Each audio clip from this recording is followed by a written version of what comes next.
Hối vô đây nó sao phí nè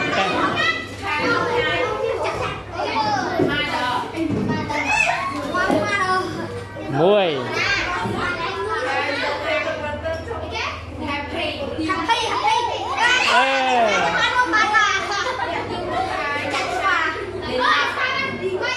chết tiệt dinner